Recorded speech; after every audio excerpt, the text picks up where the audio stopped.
అండి, welcome to our channel. ఆరోగ్యానికి చాలా మంచి చేసే గురుగాకు పుల్లగూర ఎలా తయారు చేయాలో చూద్దామండి. ఇది ఆరోగ్యానికి చాలా మంచిది, అలాగే చాలా టేస్టీ అయిన రెసిపీ కూడా ఇది. ఈ గురుగాకులో చాలా పోషకాలు ఉంటాయండి. అలాగే ఇది ఎముకల పుష్టికి కూడా చాలా మంచిది. అలాగే ఈ పుల్లగూరలో బాగా నానిన అంటే ఒక 2 గంటల పాటు నానిన శనక్కాయ పప్పులు కూడా వేసుకోవాలండి. ఇవి ఈ కూరకు చాలా మంచి రుచిని కూడా తెస్తాయి. ఇప్పుడు ఈ గురుగాకును ఒక కుక్కర్లో తీసుకొని అందులో రుచికి సరిపడినన్ని పచ్చిమిర్చి అలాగే ఒక 3 టమోటాలను ఇందులో వేసుకోవాలి. తర్వాత ఇందులో కొంచెం పసుపు అలాగే కొంచెం చింతపండు, మనము ముందుగానే ఒక 2 గంటల పాటు పెట్టిన శనక్కాయ పప్పులు వేసి కొంచెం నీళ్లు కూడా వేసి ఉడికించుకోవాలండి. ఇది ఆరోగ్యానికి చాలా మంచిదని చెప్పాను కదా. ఈ ఆకు పల్లెల్లో ఎక్కువగా దొరుకుతుంది. ఇలా కొంచెం నీళ్ళైనా సరిపోతాయి దీంట్లో.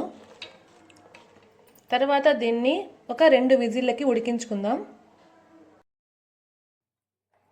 చూడండి, ఇలా ఉడుకుతాయి కదా. ఇప్పుడు ఈ శనక్కాయ పప్పుల్ని మనము కొన్నిటిని పక్కన పెట్టుకోవాలి. తర్వాత వాటిని మనము ఎనిపేసినాక మళ్ళీ వాటిని యాడ్ చేసుకోవాలండి.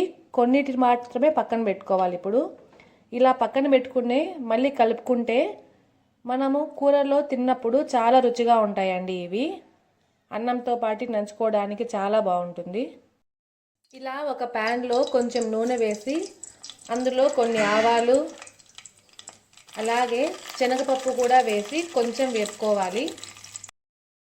తర్వాత ఇందులో సన్నగా తరిగిన ఉల్లిపాయ ముక్కలు కూడా వేసి అలాగే కరివేపాకు కొంచెం వెల్లిపాయ ముక్కలు కూడా వేసి ఇలా వేపుకోవాలి.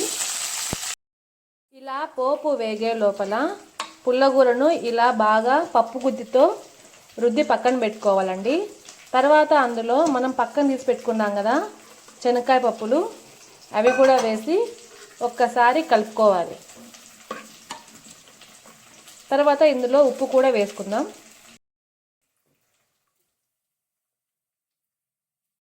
తర్వాత ఇలా వేగిన పోపులో రుద్ది పెట్టిన ఈ పుల్లకూర కూడా వేసి బాగా కలుపుకోవాలండి. మీరు కావాలంటే ఈ స్టేజ్లో ఉన్నప్పుడు కొంచెం నీళ్లు కూడా వేసి కలుపుకోవచ్చు. ఇలా 3 నిమిషాలు ఉడికాక దీంట్లో ఉప్పు అలాగే కారం చూసుకొని తక్కువైతే మళ్ళీ వేసుకోవాలండి. ఇలా పిల్లలకు వారానికి 2-3 సార్లు ఆకుకూర పెట్టడం వల్ల పిల్లలకు కంటి చూపు మెరుగవుతుంది. అలాగే మంచి మంచి పోషకాలు కూడా అందుతాయండి పిల్లలకి. అంతేనండి, ఎంతో రుచిగా ఉండే ఈ గురుగాకు పుల్లగూర రెడీ. ఒకసారి మీరు కూడా ట్రై చేసి ఎలా ఉందో చెప్పండి. Thank you.